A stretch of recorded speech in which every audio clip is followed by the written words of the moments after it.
দর্শক বন্ধুরা, মাটির নিচ থেকে যে ফসলটি আপনারা তুলতে দেখছেন, ফসলটির নাম মিষ্টি আলু।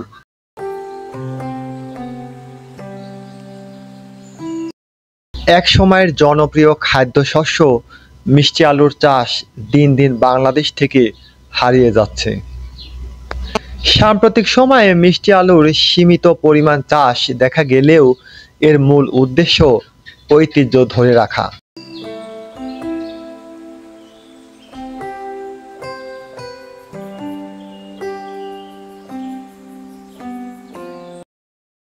আটা, ময়দা, সবজি হিসেবে খাওয়া গেলেও সিদ্ধ করে খাওয়ার প্রচলনটাই বেশি এই মিষ্টি আলু।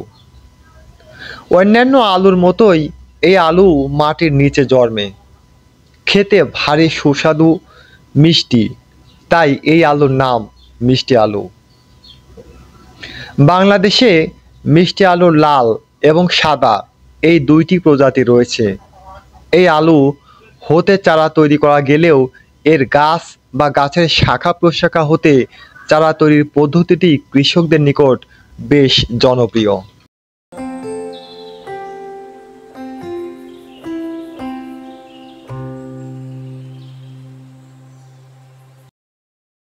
মিষ্টি আলু রোপণের সময় হলো কার্তিক থেকে অগ্রহায়ণ মাস, ইংরেজি অক্টোবর থেকে নভেম্বর মাস পর্যন্ত। জমি ভালোভাবে চাষ করে অনেক গভীর পর্যন্ত চাষ করে নির্দিষ্ট দূরত্ব পরপর মিষ্টি আলুর কন্দ বা মিষ্টি আলুর গাছের বিভিন্ন শাখা প্রশাখা কেটে কেটে রোপণ করা হয়।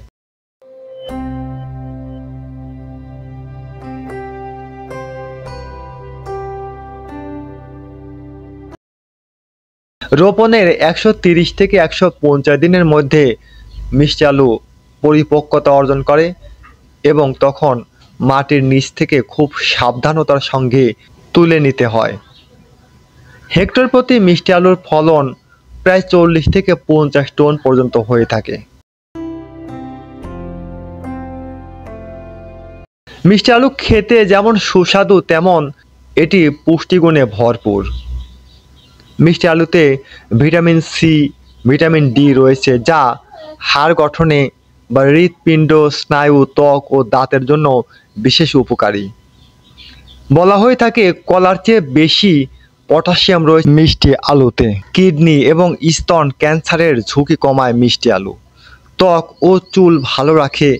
গর্ভবতী মায়েদের স্বাস্থ্য সুরক্ষায় নিয়মিত এই মিষ্টি আলু খাওয়া উচিত। এটি যেমন পুষ্টিগুণ সম্পন্ন, সহজেই পেট ভরে যায়, অনেক সময় পেটে থাকে, খেতে বেশ সুস্বাদু, বাজারে এর বেশ চাহিদা রয়েছে।